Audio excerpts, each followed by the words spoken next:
Greetings YouTube, Captain Machine here, back for another video. And today we're going to be talking about the Only War beta, which I managed to get my hands on. It's $20 from drivethruRPG, which I'm a little bit about, because it feels like I'm paying for something that should be free. But after reading the book, it pretty much is finished. They're asking for feedback on stuff, and I will be giving a little bit of feedback because I believe one aspect of the game, and this is just a naming convention more than anything else, needs changing.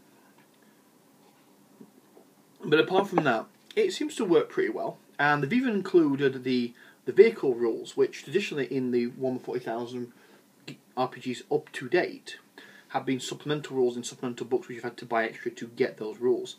But given how important the Imperial Guard's tanks are to them, it makes sense for them to be in there. Plus the fact is there is a lot of usefully collated information cards to other Xenos races like Orcs and Dark Eldar and Chaos and things like that, all in the back of the book, which makes it easy to get the whole stuff in one place. Because it's interconnectable with the other Warhammer 40,000 stuff, it works really well, and I'm enjoying reading it, and I can't wait to play it. I'm absolutely hoping that they give a massive discount, if not flat out give the finished version for free, if you're going to ask your customer base to put down $20 for a beta. Because that seems a little bit like going out on a limb, and I'm not very keen on that. That's just me bitching. But yeah, it's a good read. It looks really fun. Granted, there is a lot of repeated stuff in there, as you would expect, which is one of the major complaints for Only War, going from being a supplement to an actual full-blown game. And I think it makes the best argument for a second edition of Dark Heresy, because it uses the exact same advancement system as Black Crusade. For those who don't know, Black Crusade gives you a speciality you pick. You get a small selection of starting skills for that speciality, and possibly a special ability only that speciality can do. And then from there, you get to buy anything you want as long as you meet the prerequisites. Typically there's a 3-tiered talent system, and typically if you want to scale up to the really high stuff, you have to either pay a lot of XP or you have to have the lower tiered versions of that particular talent. You can't just skip to the end. And I like it because it gives you more freedom to build your character, and the Only War book does give recommendations of what you should have, but it doesn't make them compulsory. So if you want to be an efficient medic, for example, it's highly recommended you take these skills or these talents, and there's a list of them. It's not a very long list, but it's a list that is recommended you take, and you can see the logic behind it. And I think it makes for a better advancement system than what we have at the moment with Dark Heresy. So hopefully, fingers crossed, we're going to see a Dark Heresy 2nd edition, maybe 2013, which will take what we've got at the moment, change how the progression for the game works without breaking it, without having me to rebuy everything, because I love the idea of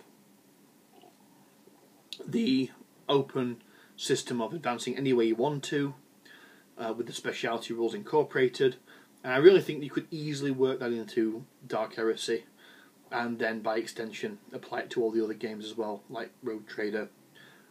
Although I wouldn't be 100% certain I'd want to see it for Death Watch, because Death Watch is supposed to be very specialised. Never been hypocritical about that. Oh, and obviously all the rules have changed as well. So the thing I was talking about previously with Rapid Fire, that's been changed, so it matches up with what Black Crusade does. A lot of the rules which didn't make a lot of sense, like Scatter, I think it's called Scatter, whatever shotguns do, that makes more sense.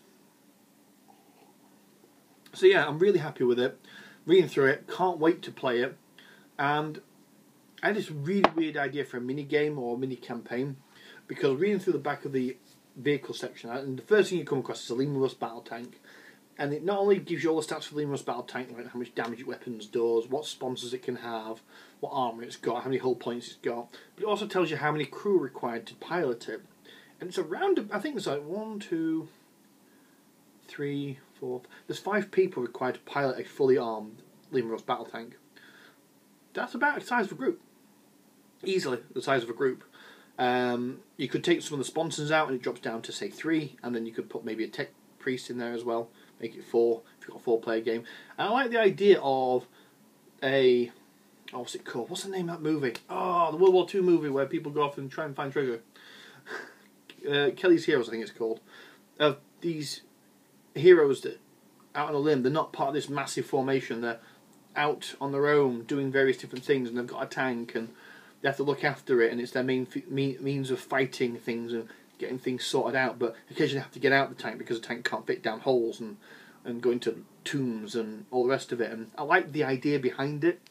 And obviously you can also incorporate homebrewed ideas on how to either bolt on add-ons to the tank or make the tank better or adjust the tank or anything like that. So yeah, that's something that stuck into my head, so maybe I'll expand upon that. Yeah, although what gets me though, and I did mention this right at the start, it is the beta that I've got, not the full version, which makes me wonder why I've had the beta rather than the full version, because apparently the full version is available at Gen Con, which I think is happening in a few weeks' time. I can't be 100% certain because it's Gen Con America, and I really don't pay attention to Gen Con America. And Gen Con's not like E3 for video games, whereby being everything you need to know about role-playing games is there, because it's not. It's nice, and I would love to go. I would give so much to go to Gen Con, but it's not necessary. But with betas, I feel that we might be going down the wrong path for betas, because Pathfinder did a beta, and it was good. Because what they practically did was talk 3.5, they tweaked the hell out of it, and they went, right, this is what we think the game should work like. Go out there, have fun with it, break it, come back with some feedback so we can adjust it, and they did. And that, in my opinion, is how you do a beta. You get down the core mechanics of your game, what you want the game to do, how you want the game's mechanics to feel, because the feel of the mechanics does play a huge part to it. I mean, you play Call of Cthulhu, and you feel like a mortal, and you feel vulnerable and weak and possibly fragile and insane. You play Warhammer 40,000, you feel like a Space Marine if you play a Space Marine, you feel like a human if you play a human. You play Pathfinder, you feel like an epic hero, killing dragons, all that shizzle. So the rules do have a part to play in it. And then we come across the open only war beta, which is asking for feedback, but the honest truth is I think that they're that far in production already that if I give feedback, and I'm going to go anyway, if I give feedback, I don't think it's going to change anything. But I'm going to do it anyway. You never know. But then I go D&D next, and I've had a quick flick through the stuff. I'm not on the subscription list for it because I really don't care that much. But looking through it, that's not beta. That's alpha build.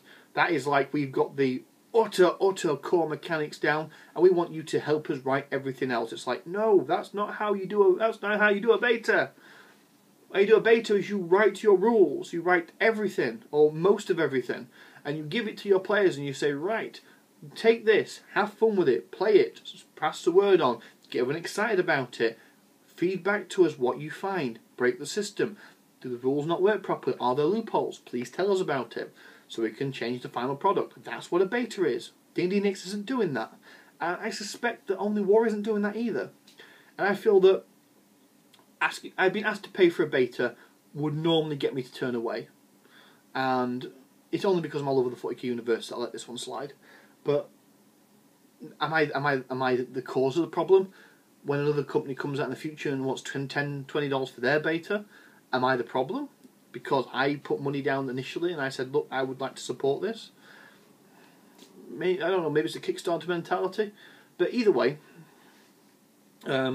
it's something we should all look out for, because betas are going to be a part of the RPG community from now on. And it's a case of how do we interact with them and how do we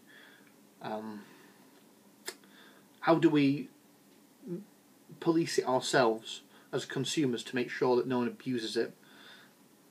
That's my opinion. Opinions down below, highly welcome. I will be doing a review of Only War when I get the final version in my hand, because I will be getting the Dead Tree format of it, probably picking it up at Furnace, which I'm really looking forward to. But aside from that, thank you for your time, guys. Goodbye.